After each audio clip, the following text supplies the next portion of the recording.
میں نے جس آیت کریمہ کی تلاوت کی ہے، اللہ رب العزت قرآن مجید میں ارشاد فرماتا ہے یا ایھا الذین آمنوا اذکروا اللہ ذکرا کثیرا، اے ایمان والو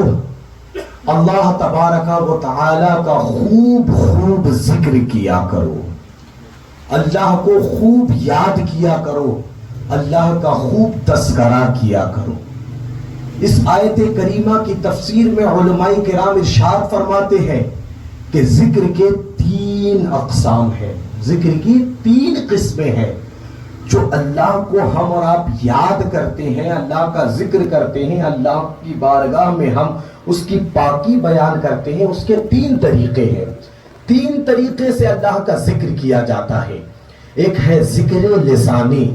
ایک ہے ذکر قلبی، اور ایک ہے ذکر بالجوارح۔ کہیے سبحان اللہ۔ اللہ رب العزت کا ذکر 3 طریقے سے کیا جاتا ہے۔ ذکر لسانی یعنی زبان کے ذریعے سے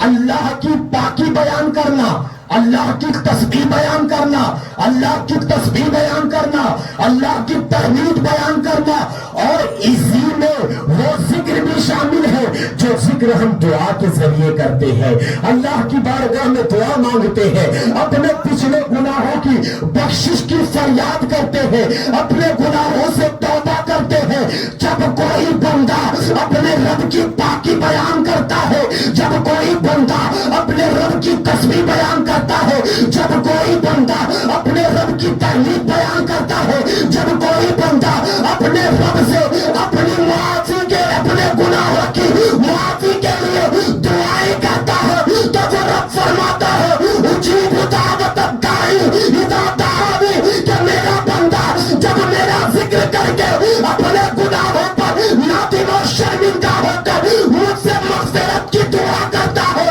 تو میں ایسے بندے کی دعاؤں کو قبول کرتا ہوں اور اس کے گناہوں کو بخشش کا پروانہ عطا کر دیتا ہوں۔ میں اس کی دعاؤں کو قبول کرتا ہوں اور اسے بخشش کا پروانہ عطا کر دیتا ہوں۔ اور ایک ہے ذکر قلبی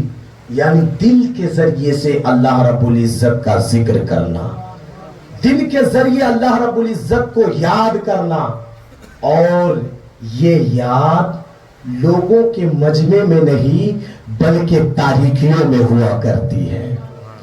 تاریکی میں جب آدمی اپنے گناہوں کو یاد کر کے، ان گناہوں کے تصور کر کے، ان گناہوں کو سامنے رکھ کر پھر دل کو مجبور کرتا ہے اس بات پر کہ عینیا ہلا تبکیان علی ذنبی، اے میری آنکھیں تجھے کیا ہو گیا ہے،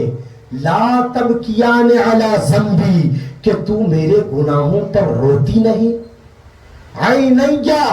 ہلا تبکیان علی ذنبی، اے میری آنکھیں تجھے کیا ہو گیا کہ تو میرے گناہوں پر روتی نہیں۔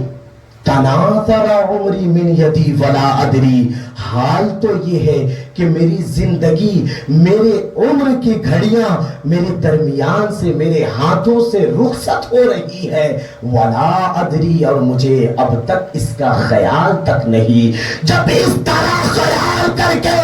انسان اپنے دل کو مجبور کرتا ہے کہ اپنے گناہوں کو یاد کر کے تاریکی میں، سناٹے میں، بیابان میں، جنگلوں میں اپنے رب کو یاد کرتا ہے، تو اللہ رب العزت اپنے ایسے بندوں کے آنکھوں سے آنسو کے قطرات ٹپکنے سے پہلے اس کے تمام گناہوں کو بخشش کا پروانہ عطا فرما دیتا ہے۔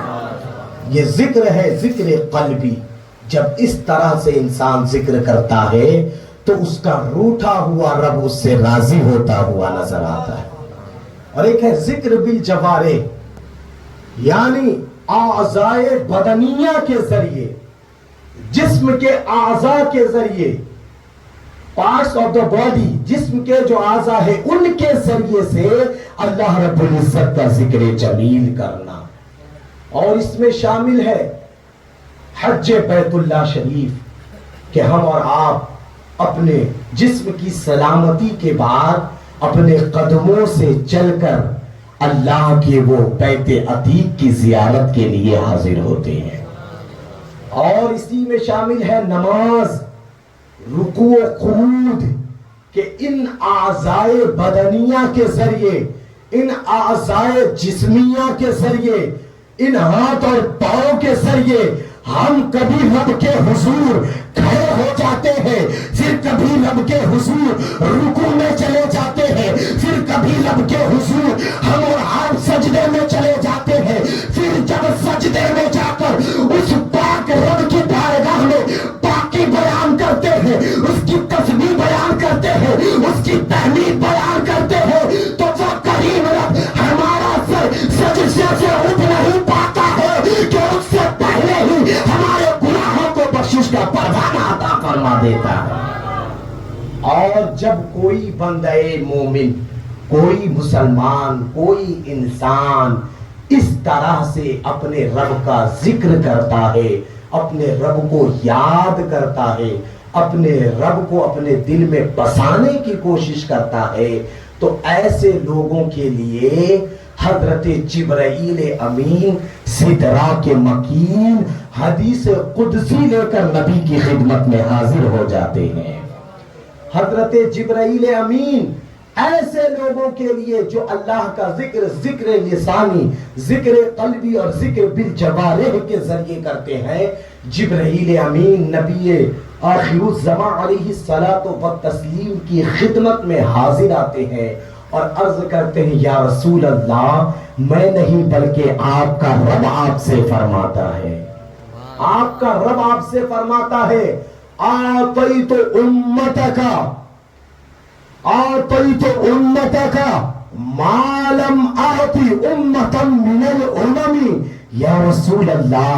آپ کا رب ارشاد فرماتا ہے کہ میرے محبوب سے جا کر کہہ دو، میرے محبوب سے جا کر کہہ دو، میرے نبی سے جا کر کہہ دو، میرے پیارے سے جا کر کہہ دو کہ تمہارا رب یہ کہنا چاہتا ہے کہ تمہارے رب نے تمہاری امت کو، تمہارے چاہنے والے کو، تمہارے غلاموں کو اپنی طرف سے وہ نعمت عطا فرمائی ہے کہ انبیاء صادقین میں سے کسی امت کو اللہ نے ایسی نعمت کبھی عطا نہیں فرمائی ہے۔ امتا من الامم، دوسری کسی امت کو وہ نعمت عطا نہیں فرمائی، وہ صرف اور صرف آپ کی امت کو آپ کے رب نے عطا فرمایا ہے۔